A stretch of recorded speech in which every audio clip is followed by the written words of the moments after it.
We're installing Villaboard into our bathroom. Villaboard's the perfect product for the bathroom area. It's great for wet areas. It's a pre-finished product, easy to use, easy to install. The tools required to install the Villaboard: straight edge to mark your lines, your cutter to cut the sheeting, tin snips to cut the corners, safety equipment such as gloves and goggles, a hammer, pencil which is nice and sharp, fibre cement sheeting nails, and obviously a tape measure. Our first step when starting the bathroom is straightening the walls. These walls have been straightened, any high points have been taken out, and the walls are the appropriate thickness as required by the regulations. Our next step is to mark our lines. The boards are 1200 wide, so we're going to mark 1200 down from the top. We'll mark this at various intervals so we've got a reference point across the whole wall.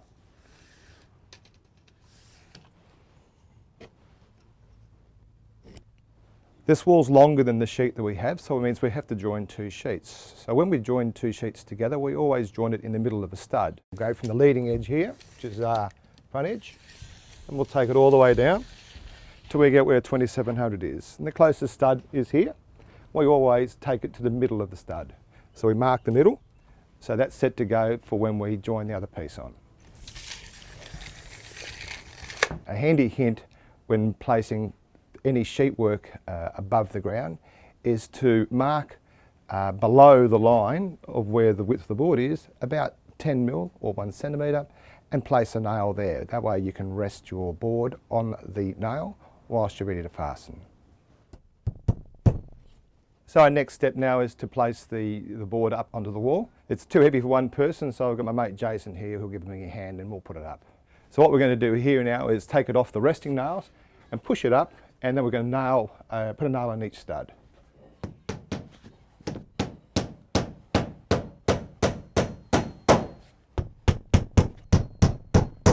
Now that we have the board tacked in, we're going to now apply nails every 200 mil up each stud.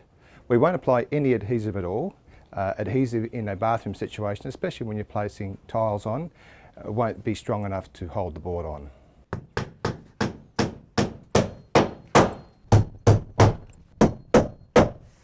Make sure your nails are flush with the surface, so when we're doing our tiling and so forth, there won't be any nails protruding upwards.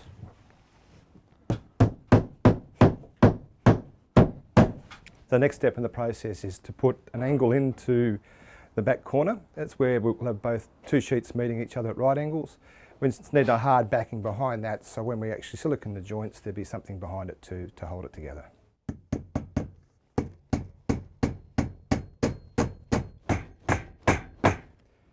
We use the same clouts as we've done in the sheeting on this corner as well, and the same spacing of 200 mil.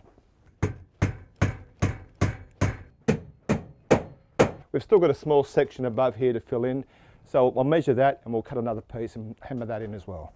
Now that we've marked, we've got our gloves on because metal being metal, it's quite sharp, so we'll just cut that out. And there we have it.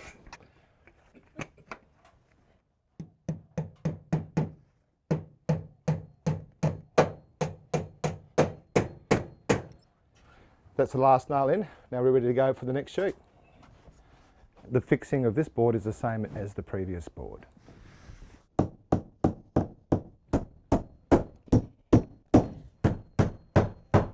So now that our second sheet's on, we're now going to measure and then cut for the extra piece on the side. We're measuring from the middle of the stud, which we fasten the other sheet onto, out to the end of the other stud. We'll now transfer those numbers onto the sheet.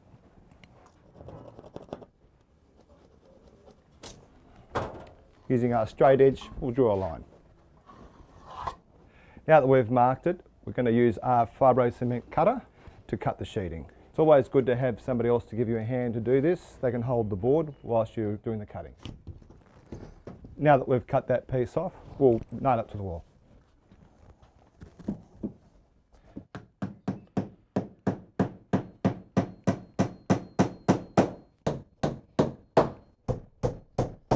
We've almost come to the end of our job. We've got one more sheet to put in, and that's around where the bath's going to go. So we've actually got to measure and cut out the holes for the bath fittings.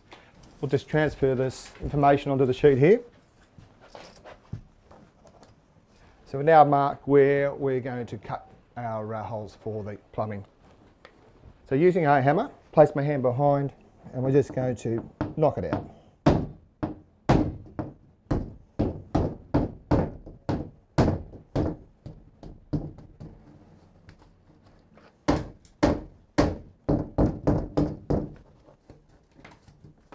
All right, so what we're going to do now is put that in place and see how it fits and make any adjustments that we need to make.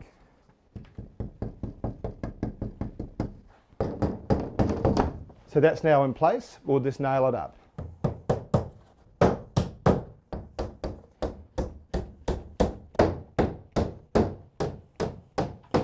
So that's how we hang Villaboard. Don't forget to check our other videos to finish off the job for taping and stopping of the Villaboard.